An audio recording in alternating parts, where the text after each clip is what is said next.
Emma Collins had been giving free coffee to the same struggling father every morning for 3 months, using her own tip money to cover his order. She had no idea he was actually tech billionaire Marcus Chen, secretly testing the character of every employee at businesses he was considering acquiring. The alarm clock screamed at 4:47 a.m., 3 minutes before Emma Collins had set it to go off. She silenced it with a tired slap, her hand fumbling in the darkness of her studio apartment.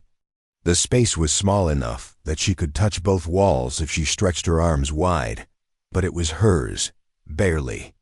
The rent notice on her kitchen counter reminded her that hers might be temporary if she couldn't scrape together another $200 by the end of the week. Before we jump back in, tell us where you're tuning in from. And if this story touches you, make sure you're subscribed, because tomorrow I've saved something extra special for you. Emma pulled on her worn jeans and the forest green apron that had seen better days, its fabric soft from countless washes.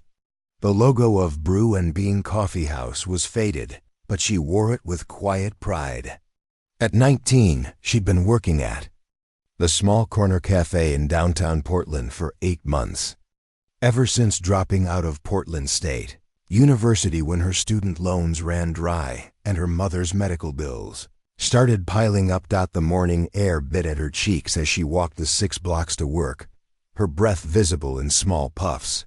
Fall was settling into the Pacific Northwest, painting the trees in shades of amber and rust.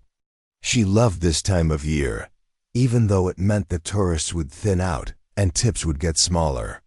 The locals who remained were the regulars, the ones who knew her name, who asked about her mother's chemotherapy, who made the job feel less like work and more like community. Emma unlocked the heavy glass door of Brew Bean at 5:15 a.m. The familiar smell of coffee beans and vanilla syrup wrapping around her like a warm hug. The cafe was narrow but cozy, with exposed brick walls lined with local artwork and mismatched wooden tables that each had their own personality. The espresso machine, a temperamental Italian beauty named Francesca, gurgled to life as Emma began her opening routine. She was grinding the first batch of beans when she noticed the envelope on the counter. Her name was written across it in neat handwriting. Inside, a note from her manager, Janet. "Emma, I know things are tight. Your hours are increasing to 35 next week, and there's a small raise coming. You're the heart of this place." Emma's eyes welled up. Janet was barely breaking even herself, but she always looked out for her team. The extra hours would help, but Emma knew the math by heart. Even with the raise, she'd still be about $150 short for rent. She'd have to ask her mother for help again, which meant her mother would worry instead of focusing on getting better. By 6:30 a.m., the morning rush was building. Emma moved behind the counter with practiced efficiency, her hands steady despite the exhaustion that had become her constant companion. She knew every regular's order by heart. Sarah, the nurse from the hospital across the street, always got a large dark roast with cream. Mike, the construction worker, needed his double shot of espresso to face another day of manual labor. Mrs. Patterson, the retired teacher, ordered the same lavender latte every morning at exactly 7:15. Emma's favorite part of the job wasn't the coffee, it was the people. Each customer carried their own story, their own struggles and joys. She'd learned to read the subtle signs, who needed an extra kind word, who was having a rough day, who just needed someone to remember their name. Her tip jar consistently had more money than her coworkers, not because she was pushy, but because she genuinely cared. The rent notice crinkled in her back pocket as she moved between orders. She'd been trying to figure out a solution for days. She could pick up a weekend shift at the diner across town, but that would mean missing her mother's doctor's appointment. She could sell her grandmother's ring, but that felt like giving up a piece of her history. She could ask her ex-boyfriend Tyler for a loan, but that door had closed badly 6 months ago. At 7:45 a.m., She wiped down the counter and surveyed the café. The morning rush was winding down, leaving behind the comfortable quiet of mid-morning. A few laptop warriors had claimed the corner tables, typing away at their novels or business plans. The smell of fresh pastries from the bakery next door drifted through the air, mixing with the rich aroma of coffee. Emma's phone buzzed with a text from her mother. "Feeling good today. Don't worry about me, sweetheart. Focus on your dreams." The message made Emma smile, even as it broke her heart. A little. Her mother, even while fighting cancer, was more worried about Emma's future than her own recovery. Dreams. Emma almost laughed. At 19, her biggest dream had been to study environmental science, to maybe work for the National Park Service, to make a difference in the world. Now her dreams were smaller but no less important. Pay rent, help her mother, maybe save enough to go back to school someday. She looked out the window at the busy street, watching people hurry past with their own purposes and problems. Somewhere in the distance, she could hear the sound of construction, the city constantly rebuilding itself. Emma wondered if she'd ever get the chance to rebuild her own life, or if she'd always be stuck in survival mode, one paycheck away from disaster. But as she straightened her apron and prepared for the next customer, Emma Collins didn't know that her life was about to change forever. She had no idea that her small acts of kindness had been noticed, studied, and would soon be rewarded in ways she couldn't imagine. The bell above the door chimed, and Emma looked up with her practiced smile, ready to make someone's day a little brighter, unaware that someone had been making notes about her character for months. It was on a Tuesday morning in early November when Emma first saw him. The man who would change everything walked through the door at 8:17 a.m. during the lull between the morning rush and the mid-morning crowd. He looked like exhaustion personified, shoulders hunched, eyes hollow with the kind of tiredness that sleep couldn't fix, wearing a faded gray hoodie that had seen better days. What struck Emma most wasn't his appearance, but the way he moved. There was something careful about his steps, as if he was calculating every decision. He approached the counter slowly, his eyes scanning the menu board above her head with the intensity of someone trying to solve a complex equation. "Good morning," Emma said, her voice carrying the genuine warmth that had become her signature. "What can I get started for you today?" The man, who would later introduce himself as Marcus Chen, hesitated.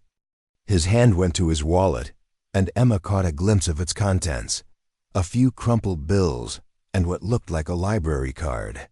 His wedding ring caught the light as he fidgeted with his fingers. Just a small coffee." "Black," he said quietly, his voice carrying a slight accent that Emma couldn't quite place. "The smallest size you have." Emma's heart tightened. She'd seen this before, the careful ordering, the smallest possible purchase, the way someone tried to make a few dollars stretch as far as possible. She'd been there herself, counting pennies and calculating whether she could afford the luxury of cream in her coffee. "One small coffee coming right up," she said, but as she reached for the small cup, something made her pause. Maybe it was the way his shoulders sagged, or the fact that he kept glancing at a photo in his wallet, a picture of a young girl, maybe 6 or 7 years old, with pigtails and a gap-toothed smile. Emma made a decision that would ripple through both their lives in ways neither could imagine. Instead of the small cup, she grabbed a large one. "Actually," she said, filling the large cup with their house blend, "we're running a special today. Customer appreciation. This one's on the house." Mark looked up, startled. "No, I couldn't. I can pay for the small one." "Asterisk, I insist," Emma said, adding a splash of cream without asking. Something about his tired eyes told her he could use the comfort. Everyone deserves a good cup of coffee. She slid the cup across the counter with a smile. Mark stared at it for a moment, then at her, as if trying to understand why a stranger would show him such kindness. "Thank you," he said, and Emma could hear the emotion in his voice. You have no idea what this means. Just pass it forward when you can, Emma replied, the phrase her grandmother had always used when helping others. Mark nodded, carefully wrapping his hands around the warm cup, like it was made of gold. I'm Mark, by the way, Mark Chen. Emma Collins. She gestured around the café. This is my second home. It's a beautiful place, Mark said, taking a sip of the coffee. His eyes closed for a moment, as if savoring not just the taste but the kindness behind it. You've created something special here, Emma laughed softly. Oh, I just work here. Janet owns the place, but I like to think we all contribute to the feeling. Mark nodded thoughtfully, studying her face with an intensity that made Emma slightly self-conscious. You do, he said simply. You definitely do. He found a table by the window, and Emma watched him settle in with his coffee and what appeared to be a worn notebook. He wrote carefully, occasionally glancing up at her as she worked. There was something about the way he observed everything. Not invasive, but deeply attentive, as if he was trying to understand something important. Preparing and narrating this story took us a lot of time, so if you are enjoying it, subscribe to our channel. It means a lot to us. Now back to the story. The next morning, at 8:19 a.m., Mark returned. Same hoodie, same careful approach to the counter, same hesitation when looking at the menu. Good morning, Mark, Emma said, already reaching for a large cup. The usual? His face lit up with surprise and gratitude. You remembered. Of course I remembered. Emma began preparing his coffee, adding cream just the way he'd seemed to enjoy it the day before. How did the rest of your day go? Better, he said, and Emma noticed his posture was slightly straighter today. Much better, actually. Thank you for asking. This time, when Emma handed him the free coffee, Mark didn't protest. He simply said, Thank you, Emma, this kindness. It matters more than you know. We all need someone in our corner, Emma replied, meaning every word, and so began their routine. Every morning, Mark would arrive between 8:15 and 8:20 a.m. Every morning, Emma would have his coffee ready, large, house blend, splash of cream, always free. They'd exchange a few words about the weather, about the other customers, about life in general. Mark never talked much about himself, but Emma learned small things. He had a daughter he adored.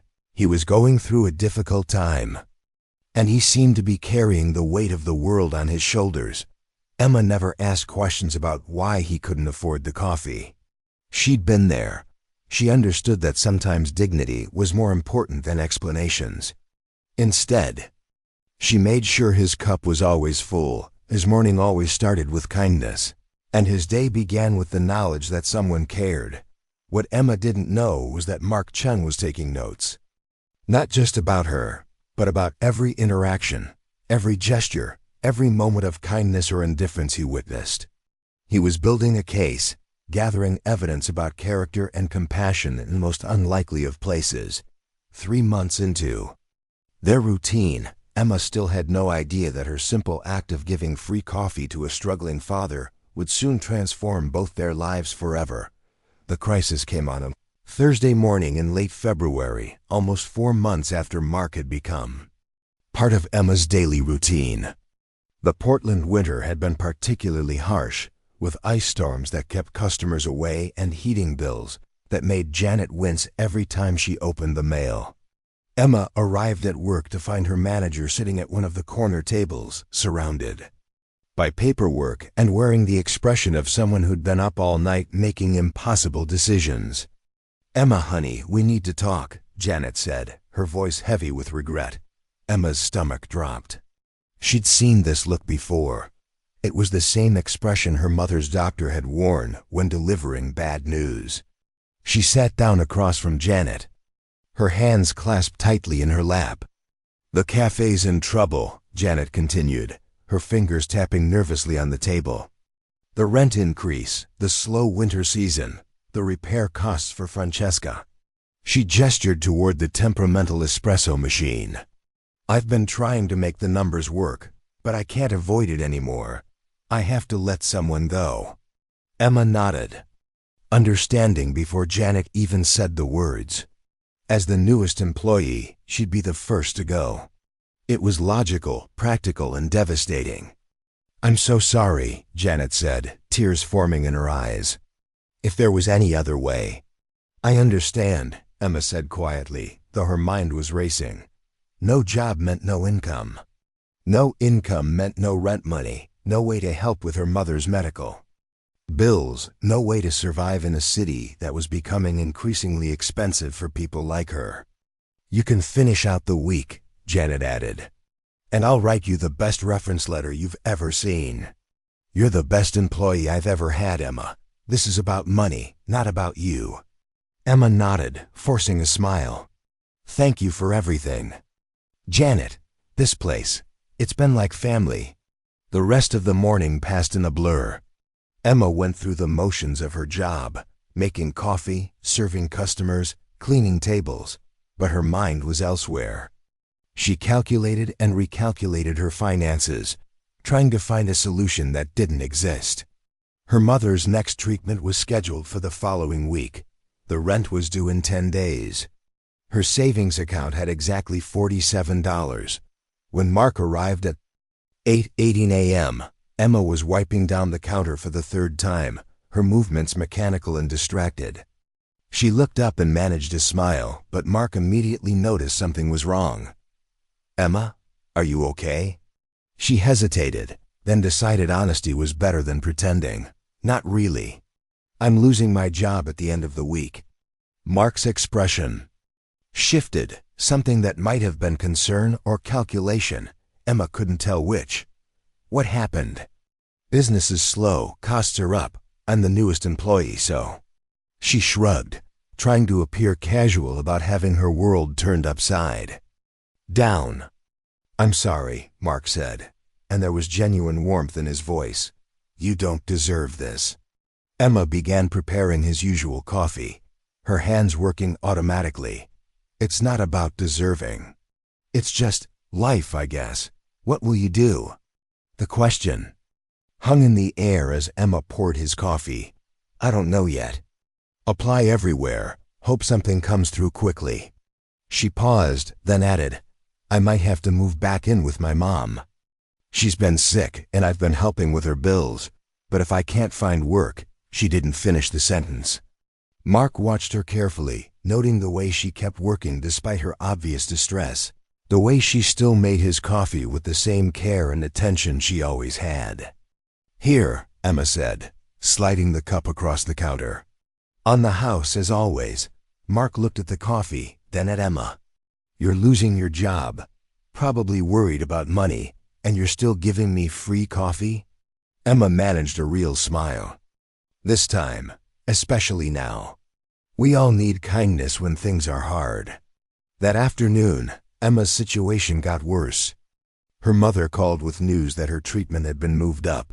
The cancer was spreading faster than expected. The insurance would cover most of it, but there would still be co-pays, parking fees, time off work that Emma could no longer afford to take. "Don't worry about me, sweetheart," her mother said, her voice weak but determined. "You focus on finding a new job. I'll be fine." But Emma knew her mother wouldn't be fine. None of them would be fine. The safety net they'd been balancing on for months was about to disappear entirely. That evening, Emma sat in her studio apartment, laptop open, scrolling through job listings. Retail positions that paid minimum wage. Food service jobs that required experience she didn't have. Office positions that required degrees she couldn't afford to finish. Each application felt like throwing a message in a bottle into an ocean of equally desperate people. Her phone buzzed with a text from an unknown number. "I heard about your situation. If you need help, please don't be too proud to ask. A friend." Emma stared at the message, wondering who could have sent it. She'd been careful not to burden her few friends with her problems, and her mother didn't know anyone in Portland well enough to reach out. She typed back, "Thank you, but I think you have the wrong number." The response came immediately, "I don't. Think I do. Sometimes help comes from unexpected places. Emma set her phone aside, too tired to puzzle over mysterious messages. She had 3 more days of work, then she'd be unemployed in one of the most expensive cities in the country, with a sick mother depending on her and no clear path forward. She looked out her window at the city lights, wondering if she'd still be here to see them in a month, or if she'd be back in her hometown, watching her dreams disappear in the rearview mirror. What Emma didn't know was that her kindness during crisis had been the final test. Somewhere across the city, decisions were being made that would change her life forever. Friday morning arrived gray and drizzling, Portland's signature weather matching Emma's mood perfectly. It was her last day at Brew Bean, and she moved through her opening routine with the mechanical precision of someone trying not to think about endings. The familiar comfort of grinding beans and steaming milk felt bittersweet now, like saying goodbye to an old friend. At 8:15 a.m., Emma found herself watching the door, waiting for Mark's arrival. Over the past 4 months, his morning visits had become the highlight of her day, a moment of genuine human connection in an increasingly uncertain world. She wondered if she should tell him today was her last day, or if it would be easier to just let the routine end quietly. The door chimed at 8:17 a.m., but instead of Mark in his usual gray hoodie, a man in an expensive charcoal suit walked in. He was Asian, maybe in his early 40s, with the kind of confident bearing that suggested he was used to being the most important person in any room. Emma had never seen him before, but something about his eyes seemed familiar. "Good morning," Emma said, falling back on her professional smile. "What can I get started for you today?"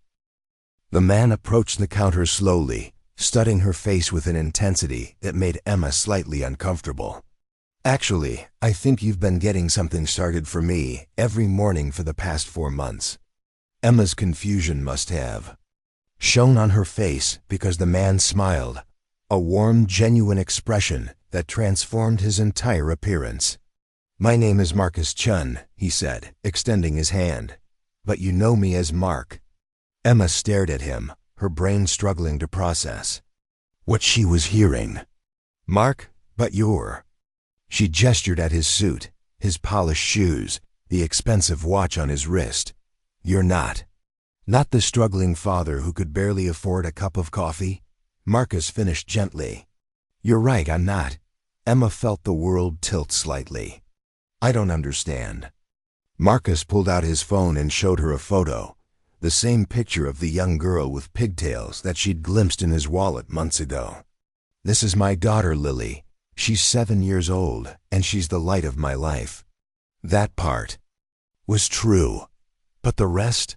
Emma's voice was barely a whisper. "I'm the CEO of NextX Solutions," Marcus said, watching her face carefully. "We're a tech company that develops software for small businesses. We're worth about $2.3 billion. Emma gripped the edge of the counter, feeling like she might faint. "You're a billionaire?" "I am." Marcus's expression grew serious. "And for the past 4 months, I've been coming here every morning, pretending to be someone I'm not, because I was testing you." "Testing me?" Emma's voice cracked with emotion. "Testing me for what?" Marcus pulled out a small notebook, the same one Emma had seen him writing in countless times. 3 months ago, I was looking for a location for NextX's new Portland headquarters. This neighborhood was one of our top choices. But I've learned that the character of a place isn't determined by its buildings or its demographics. It's determined by its people." He opened the notebook, revealing pages of careful handwriting. "I've been visiting local businesses, observing how they treat customers, how they treat each other. I've been the difficult customer, the demanding client, the person who looks like they don't belong. I've tested dozens of businesses in this area." Emma felt sick. So our friendship was fake? All those mornings, all those conversations? "No," Marcus said firmly. "That's exactly the point. You never treated me like a test. You treated me like a human being who deserved kindness. even when you thought I had nothing to offer you in return." He flipped through the pages of his notebook. December 15th. Emma noticed I was looking at my daughter's photo and asked about her. Genuine interest, not prying. January 8th. Ice storm kept most customers away. Emma still prepared my coffee with the same care, even though the cafe was nearly empty. February 22nd. Emma lost her job today. Still refused to let me pay for coffee. Said people need kindness, especially when things are hard. Emma's eyes filled with tears. "You were taking notes about me?" "I was documenting something I'd almost given up believing existed," Marcus said. Softly, genuine human decency. Kindness without expectation of reward. Character that doesn't change based on circumstances. "But why?" Emma asked. "Why go through all this elaborate deception?" Marcus closed the notebook and looked directly into her eyes. "Because I wanted to find businesses and people worth investing in. Not just financially, but personally. I wanted to find a community where my company could make a real difference."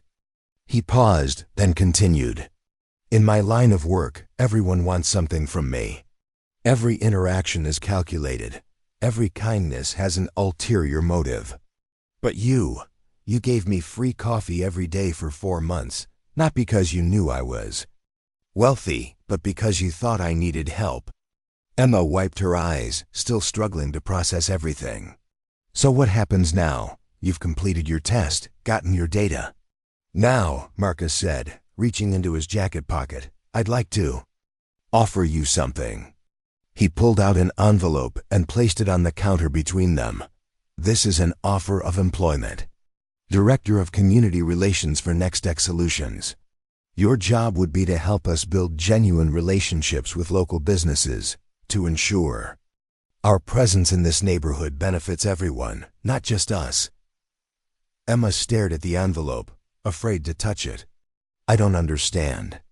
"The salary is $75,000 a year, plus full medical benefits for you and your mother. The position starts Monday, if you're interested." Emma's hands shook as she picked up the envelope. "Marcus, I can't accept this. I'm not qualified for a job like this. I don't have a degree. I don't have experience." "You have something much more valuable," Marcus said. "You have character. You have the ability to see people as human beings, not as opportunities or obstacles. That's not something you can learn in school. It's something you either have or you don't." Emma looked at the envelope in her hands, then at Marcus. The man she'd known as Mark, the struggling father who'd become part of her daily routine. Was any of it real? Our conversations, our friendship? Marcus smiled, and for a moment, Emma saw the Mark she'd known, tired, vulnerable, grateful for simple kindness. All of it was real. The circumstances were artificial, but everything else, my appreciation for your kindness, my respect for your character, my genuine care for your well-being, that was completely real. He extended his hand again. "So what do you say, Emma Collins? Ready to change the world, one cup of coffee at a time?" Emma accepted the job offer with trembling hands and a heart full of disbelief. Within a week, her life had transformed so completely that she sometimes wondered if she was living in a dream. The cramped studio apartment was replaced by a comfortable 2-bedroom place just blocks from Brew Bean. Her mother's medical bills were covered by NextX premium health insurance. The constant anxiety about money had been replaced by something Emma had almost forgotten existed: security. But the most surprising change wasn't financial. It was discovering that she had a gift for her new role. As Director of Community Relations, Emma became the bridge between NextX's corporate world and Portland's local businesses. She understood both sides. The fear small business owners felt when a tech giant moved into their neighborhood, and the genuine desire Marcus had to create positive change. Her first initiative was the Local First program, where NextX committed to sourcing all their office supplies, catering, and services from neighborhood businesses. Emma personally visited each shop, cafe, and restaurant. sharing her story and explaining how the partnership would work. Her authenticity was undeniable. She wasn't a polished executive delivering corporate talking points. She was Emma, the former barista who understood what it meant to count every dollar. The program was a massive success. Janet was able to hire back her laid-off employees and even expand Brew Bean's hours. The bookstore next door started hosting Nextech's monthly book club. The local print shop became their go-to for all marketing materials. Within 6 months, the entire neighborhood was thriving. Emma's mother, Margaret, had responded beautifully to her treatment. With the financial stress lifted, she could focus entirely on healing. On a sunny Saturday morning in September, exactly 1 year after Emma had first met Mark, Margaret visited the café where her daughter's life had changed forever. "You know," Margaret said, sipping the lavender latte Emma had made for her, "I always told you that kindness was its own reward. I never imagined it would be this generous." Emma laughed, wiping down the counter where she'd stood as an employee just months before. "I never imagined any of this, Mom. Sometimes I still can't believe it's real." Marcus had kept his promise that their friendship was genuine. He still came to Brew Bean every morning, though now he arrived in his Tesla rather than walking from the bus stop.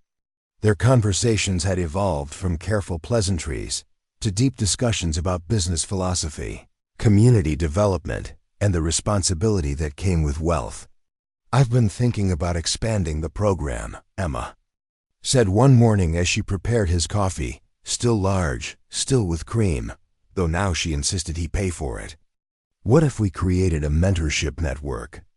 Pair Nextech employees with local business owners?" Marcus smiled, pulling out his phone to make notes. "Tell me more." "Well, you have incredibly talented people working for you. Marketing experts, financial analysts, tech specialists. And the local business owners have years of experience and community knowledge. They could learn from each other." "I love it," Marcus said. "Draft a proposal and let's make it happen." The mentorship program launched 3 months later, becoming a model that other companies across the country started adopting. Emma found herself speaking at business conferences, sharing her story and the lessons she'd learned about authentic community engagement. The girl who'd once dropped out of college due to financial pressure was now being invited to guest lecture at business schools. But perhaps the most meaningful moment came on a cold December morning, exactly 2 years after their first meeting. Emma was training a new community relations associate when she noticed a familiar scene at the counter, a young man in worn clothes, counting change, trying to decide if he could afford a small coffee. Without hesitation, Emma approached him. "Good morning," she said warmly. "What can I get started for you today?" The man hesitated, then asked quietly, "Just a small coffee, black." "The smallest size you have." Emma smiled, reaching for a large cup. "Actually, we're running a special today. Customer appreciation. This one's on the house." The young man's eyes widened with gratitude. "Thank you. You have no idea what this means." "Just pass it forward when you can," Emma said, echoing the words her grandmother had taught her so many years ago. From his usual table by the window, Marcus watched the interaction with deep satisfaction. He pulled out his phone and sent Emma a text. "Some things never change. Thank you for being exactly who you are." Emma glanced at the message and smiled.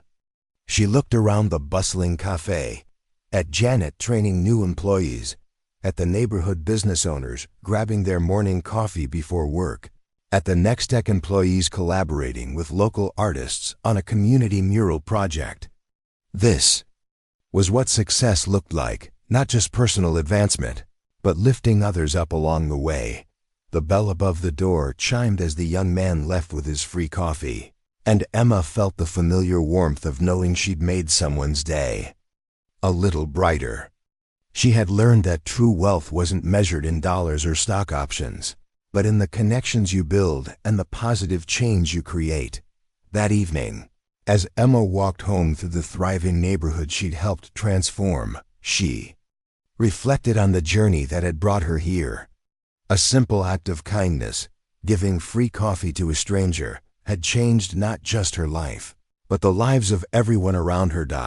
She thought about the text message she'd received during her darkest moment. Sometimes help comes from unexpected places. Now she understood that help doesn't just come from unexpected places. It often comes disguised as the opportunity to help others first. As she reached her apartment, Emma looked back at the warm glow of Brew Bean's windows and smiled. Tomorrow morning, she'd be back at the counter, ready to serve coffee and kindness in equal measure, knowing that both had the power to change the world, one cup at a time. Up next, you've got 2 more standout stories right on your screen. If this one hit the mark, you won't want to pass these up. Just click and check them out. And don't forget to subscribe and turn on the notification bell so you don't miss any upload from us.